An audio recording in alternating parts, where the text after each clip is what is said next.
Good afternoon. This is a message from my sister Lynn's friend Nancy Stengel in Wisconsin.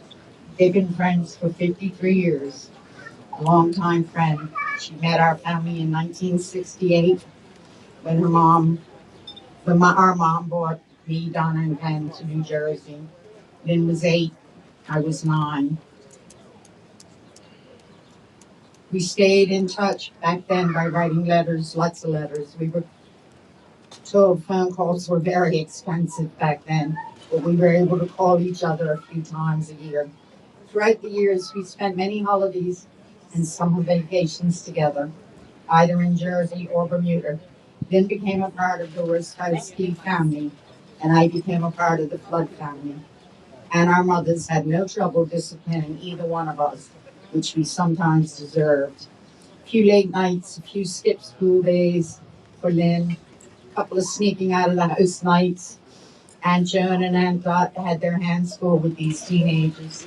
Lynn lived with us in New Jersey and she did her senior year of high school.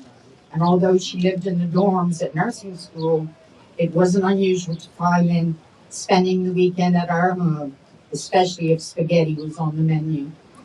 While we were raising our families, traveling to see each other was limited, but we were able to sneak in some visits here and there. Lynn traveled to visit us in Florida when we moved, and also to Wisconsin for vacation.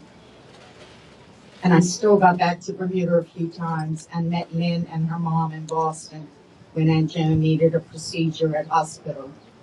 Telephone calls were a staple during those times. When Lynn was able to travel for work and attend conferences in Chicago, we were able to see so much more of each other.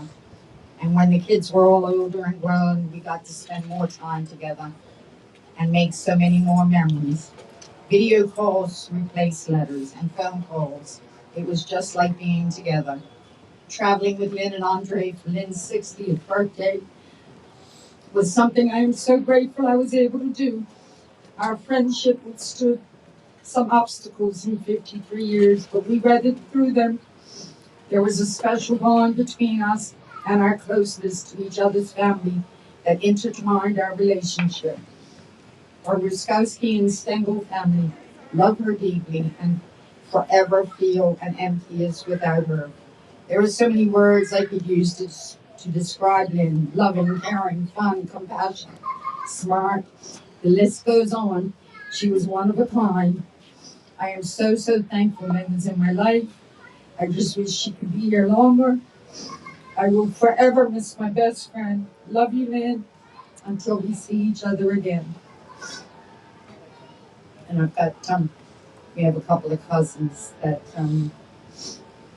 live in Florida. My mom had a sister who married a sailor off the base and moved away, and they just sent a little something.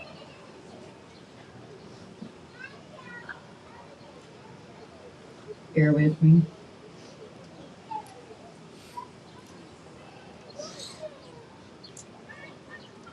This is from our cousin Barbara in Florida. Lynn and I were there 2 years ago when my mom had already passed, and then when her sister passed, we took a trip out for her memorial. She went to nursing school with Lynn, and then would go to her parents' house because they lived in the dorms. They'd go to her parents' house some weekends. We had a lot of fun grossing them out or discussing what we saw and learned in school. She was always happy and the party animal. I will miss her and the way she loved life. Yep, they both graduated from Mountainside School of Nursing, and Lynn graduated with a special pediatric degree. And just one more quick message from our cousin. And on behalf of the family and friends, I want to thank everybody. This speaks mountains, and stay connected as families. Don't let fret the small stuff. Like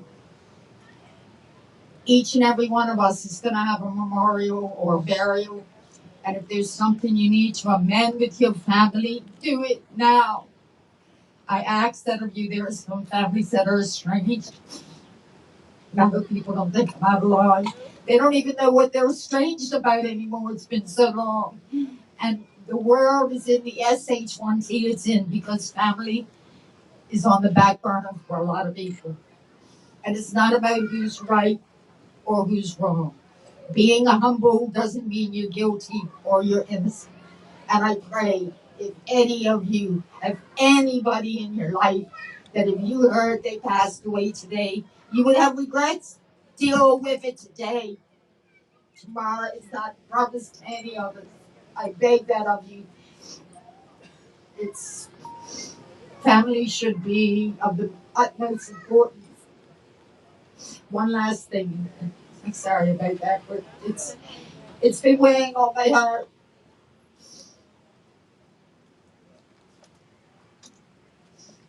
Once words come out of our mouth or the pen comes off the paper, we can't take them back. It's done. So, we can't change yesterday, but we can sure as hell change tomorrow.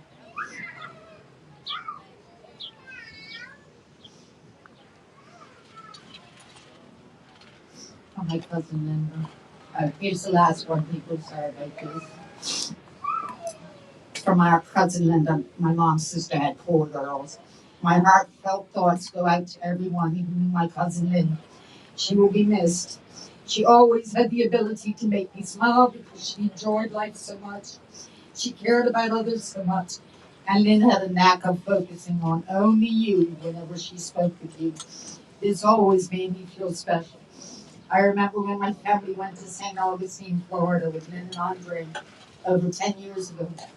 That day stands out in my memories because there was so much laughter and fun.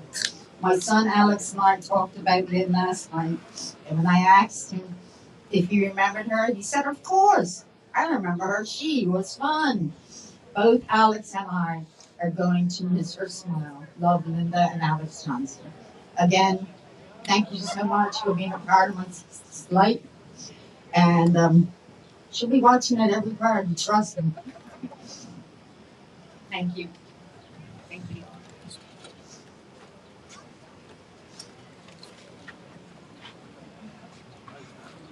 That's all right.